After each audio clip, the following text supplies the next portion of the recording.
Good evening, students, and welcome to my next video. This is the part 3 of directed writing, and in this,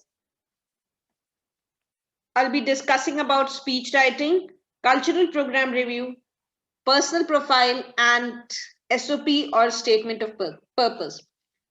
Earlier, I have made 2 videos which deal with different types of report writing. So this is the third and the final video on directed writing. So let's start with the first one, that is speech writing. The process of outlining a speech is broken down into 4 essential steps, right? How you are supposed to write down a speech. There are certain things which you need to take into consideration while writing a speech. So what are they? The first and the foremost is deciding on your topic. This is normally given in your question, so you need not think much about it. This will be given in your question. So, but for speech writing, you have to decide on the topic of your speech. Then the second important point is considering the audience and refining your topic to suit them.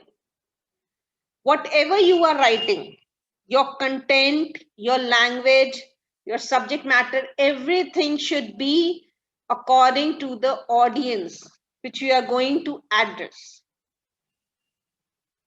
If the audience is literate, then your language will be different. If your audience belongs to the uneducated, illiterate class, then your language will be different. Similarly, if you are addressing a layman, your language will be different. And if you are addressing a group of people who are technically sound, you will use a lot of technical words and scientific words in your speech. So your language and your content should be according to the audience. Audience is the center of your speech. Why? Because whatever you are going to speak, that is for the audience.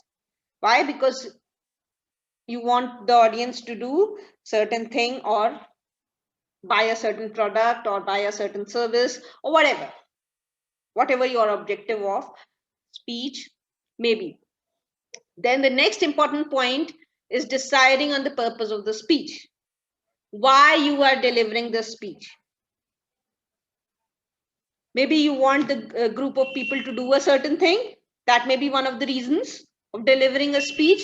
The second reason may be that you want the people to buy a certain product, or you want the people to buy a certain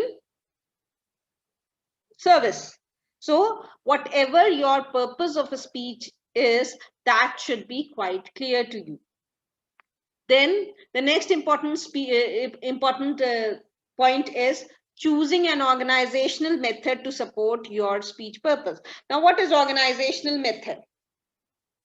See, organizational method is when you are organizational method actually helps you to make a decision between different products and services or different techniques, right? Like I want to promote my product, and so I am giving a speech. I'm addressing a group of people. So what will I do?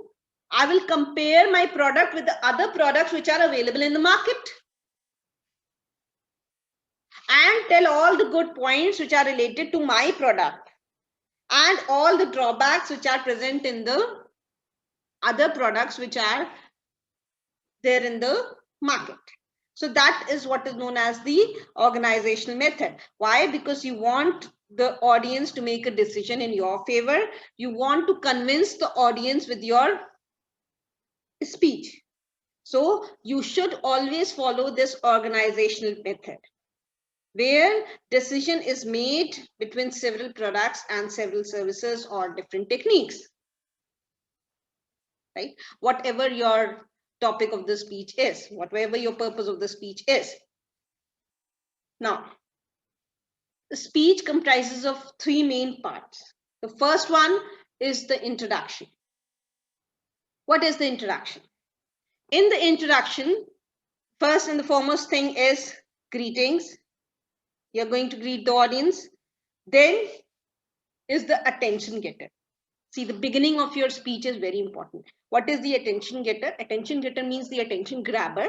Your beginning of the speech should be so powerful and relevant to the audience that it grabs the attention of the audience, right? The objective of the attention getter is to capture the interest of the audience, to force the audience to listen to whatever you are going to speak further. So that is the attention getter, right? And so it makes it very clear that your attention getter should talk about something which is relevant to the audience. Why should the audience listen to your entire speech? So the purpose of your speech or the relevance of whatever you are going to say to the audience should form an important part of the introduction. Okay, then the next point is a summary of what your speech is about. The first thing will be, you have to start your speech with the attention getter. Why should audience listen to your speech? Should be able to capture the attention of the audience. And then a summary of what your speech is about. Means whatever you are going to speak further in your speech. Then the next important thing which you are going to talk about in the introduction is that you have to, through your introduction, you have to establish your credibility. Credibility is belief, trust of the audience. Means the audience should start trusting you, right? The reliability, credibility means the reliability of whatever you are saying. If the audience will not trust you, they will not listen to what you are saying and they will not be convinced. So who are you talking about all these things? Whatever your topic is. Why should anyone trust you? So these are the things which you will speak about in establishing your credibility. And then an overview and the benefit to the audience, right? Why? If I'm selling some product, if I'm introducing some product in the market and I'm giving a speech in front of the audience talking about that product, then what benefit will the audience get from that product or from that service? Then comes the body of the speech. The body of the speech is a transition or a link between the introduction and the body. See, the transition from the introduction to the body should be very smooth. Then whatever points which you have summarized or introduced in your introduction, they should be discussed in detail. That will form the body of your speech. The main ideas with supporting ideas. That forms the body of your speech. Then the next point is examples and details. See, examples are very important. And your examples should be factual ones, should be related to the facts. Don't talk about imaginary things that if this happens, then this will happen, then there was a boy or there was a girl. It should always be something which everyone knows about. Like you can give historical facts as examples, or something which was in the news as examples, right? So your examples should be very authentic ones and they should be like credible. Then after the body comes the conclusion.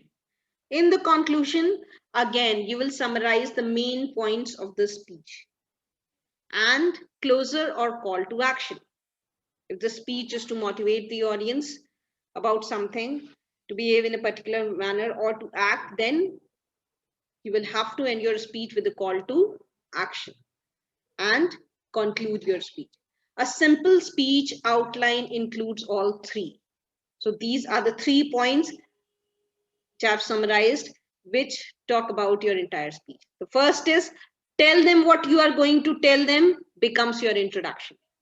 So in the introduction, you are going to tell them what you are going to tell them in your speech. Tell them in detail forms the body. So whatever you have to tell them, if once you start describing in detail, that will form your body of the speech. Tell them the summary of what you have told them, that will form your conclusion. So this makes it quite clear that in your entire speech, what you are doing is you are hitting on the same point again and again. You started hitting from the introduction in the body, you again repeat the points more elaborately, in a more detailed manner, and in the conclusion, while summarizing everything, you hit it for the third time. See, repetition is very important if you want to convince someone, right? So the purpose of your speech is to convince the audience who are sitting in front of you. So you should repeat it everywhere. So it means that your introduction, body, and conclusion should be connected and should talk about the same things again and again. Repeat the same point again and again throughout your speech. Moving ahead to the next thing, that is cultural program review. A cultural program review is just like writing an article. The only difference is that this comprises events which are aimed at highlighting the culture of the society or a nation. It may include dance, music, or folk events, right? So whenever you report a cultural event or a folk dance or a folk music or some drama or anything of the sort, some cultural event takes place and you are reporting that cultural event, so that will be your cultural program review. It's very similar to article writing. The next is personal profile. Now, what is a personal profile? A personal profile is a short document outlining the personal characteristics of an individual. It tells the reader what kind of person he or she is and the attributes and the qualities that he or she possesses. So, personal profile is just like an outline of your personal traits, your qualities, your hobbies, your academic achievements, and everything, right? Your co-curricular activities. And basically, it's a summary of what type of a person you are, your strengths, your weakness, and everything. What is the purpose of a personal profile? The purpose of a personal profile is to assess the student's preparedness for a university course. When you are applying to a college or to a university for further studies, you normally submit a personal profile. Different colleges evaluate students on a broad range of criteria, including their academic achievements and personal achievements. See, in a personal profile, why do they ask you to write a personal profile? Because there are so many candidates who have applied. So why should you be given preference in comparison to the other students? That is basically mentioned in the personal profile. Right? You will write down all the good qualities which you possess. Right? A personal profile helps an institute to determine whether he or she has the requisite capabilities, right? Whether you are fit, whether you qualify the criteria which they have mentioned for selection to a particular course in a university or a college, that is determined by a personal profile. I mean, this also is helpful. Other things are also taken into consideration. They are not looking for only grades and marks, but also a student's experience and ambition in life. So a good personal profile should be, see, a personal profile is not a detailed description of your academic achievements.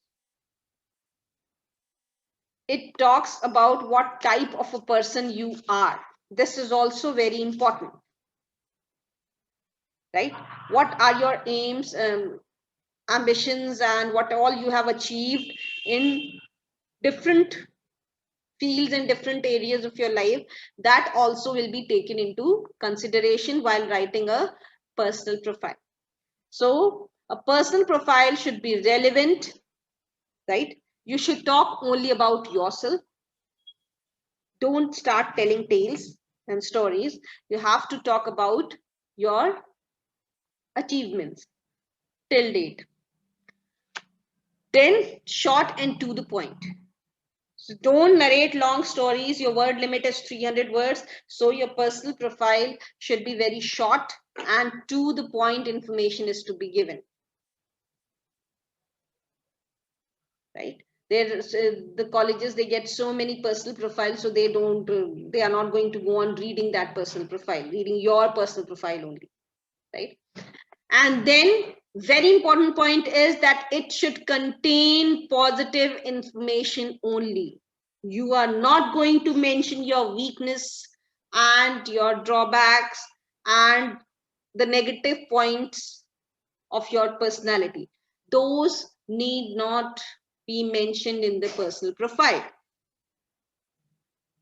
right? Only the things in which you are good at, the awards and your accomplishments, you have to talk about those things only in the personal profile.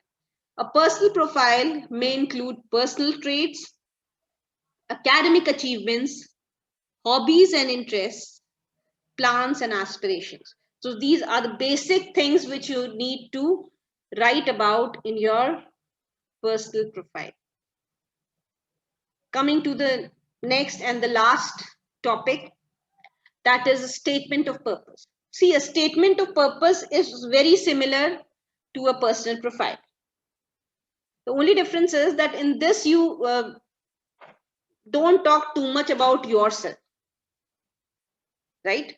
Like your attributes and all these things, you don't discuss them. You discuss more about your work and your future goals in this. So that is the only small difference between these two, right? This basically concentrates more on your academic achievements, and if you're writing for a job, and then for your what all you have accomplished in your previous jobs, how well you have performed your work, and then what are your future goals. So this basically talks about the information. This basically will contain the information related to your work, right? So a statement of purpose is a personal statement about a plan for the future, right? I told you what are your future goals. It may contain anecdotes or a description of the experiences. Then again, this will include the work which you have done till now, your work profile. It is usually written when the person is seeking admission in an educational institution or when applying for a job. The purpose for doing so needs to be stated clearly. So a statement of purpose should also contain why you want to pursue a particular course. Because if you're applying for the university for a particular course in a university, then the reason for pursuing that particular course should be stated clearly in a statement of purpose, right? It need not just be a collection of facts. It is a chance to talk to the selectors and make them select you from a number of other candidates. So this means that your language and the points which you are going to include in the statement of purpose, that is your objective, your future goals, should be so impressive that you kind of force the selectors to select you from a number of other candidates who have applied for that particular course. It is therefore a chance to convince the reader that you are genuinely interested and suitable for the course or job for you are applying. So this is a chance or the opportunity which is given to the job seeker or the students who are seeking a particular course, right? So it's an opportunity given to them to convince the selectors how well suited you are for a particular course or for a particular position. Okay. With this, we come to the end of this video. I hope you liked the video. Please don't forget to like, share, and subscribe.